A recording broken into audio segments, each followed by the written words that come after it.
Video narasi kali ini adalah sejarah dan fakta tanpa berniat mendiskreditkan kesukuan atau ras. Kita akan mengungkapkan fakta tentang sejarah Jogja, mengapa kaum etnis Tionghoa tidak boleh memiliki aset di Jogja, dan mengapa populasi Tionghoa yang berjumlah 5%-an penduduk Indonesia menguasai lebih dari 50%-an ekonomi nasional, baik secara langsung ataupun tidak langsung.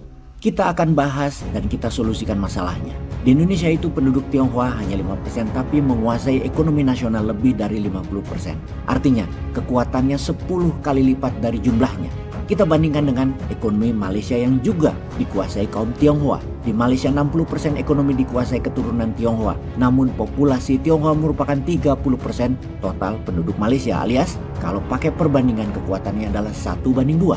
Indonesia ekonominya bergantung pada keturunan Tionghoa 1:10. Akar masalahnya adalah minimnya warga Indonesia yang menjadi pengusaha. Budaya kerja atau mental pegawai atau menjadi pejabat daerah, jadi pegawai negeri adalah cita-cita mulia, adalah penyebab utamanya. Bener deh, menjadi pegawai negeri di daerah, pejabat daerah itu cita-cita banyak orang tua pada anaknya. Sehingga setiap 5 tahun pejabat baru, semua keluarganya jadi pegawai Pemda dan bergenerasi. Misalnya dalam 20 tahun ada 4 pemilihan daerah, maka isinya sekarang saudaranya si Anu, saudaranya si itu. Yang banyaknya, kebanyakan tidak bisa kerja, ngopi doang sama ngomongin proyek. Didikan orang tua yang memaksa anak sekolah yang tinggi, harus mendapatkan nilai yang baik dan cari kerja dengan cepat, manut pada atasan, cepet-cepet dapat posisi tinggi, cepet-cepet dapat posisi basah. Yang enak adalah latar belakang terbesar, alasan bawah sadar manusia Indonesia lemah di sisi pengusaha entrepreneurship-nya. Ini akar masalah utama yang menjadi masalah besar. Etnis Tionghoa, sahabat-sahabat kita, penting peran mereka. Bayangkan kalau mereka tidak berambisi, tidak ngegas, ekonomi Indonesia hanya setengah dari kekuatan sekarang. Itu kalau kita melihat dari sisi lain, sisi yang positifnya. Usaha mereka merupakan 50%-an pajak pendapatan negara.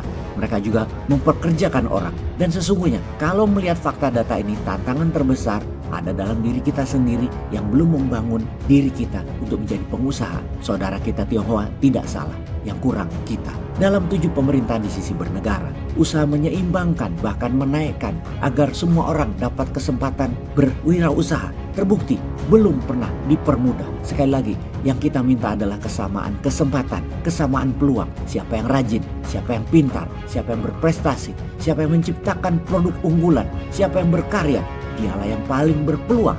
Bukan yang dekat pejabat, bukan yang mengatur regulasi, bukan yang kuat modal lalu memakan yang lemah, yang menang. Karena itu tantangan kita yang terbesar sebenarnya pada saat ini adalah entrepreneurship. Bukan hanya ilmu saja. Sekolah saja itu tidak cukup. Di sekolah hanya diajari ilmu dan cari nilai. Begitu tamat sekolah, suruh cari uang, cari kerjaan yang mengerjakan banyak hal yang tidak diajari di sekolah. Ya buat apa sekolah kalau kayak gitu?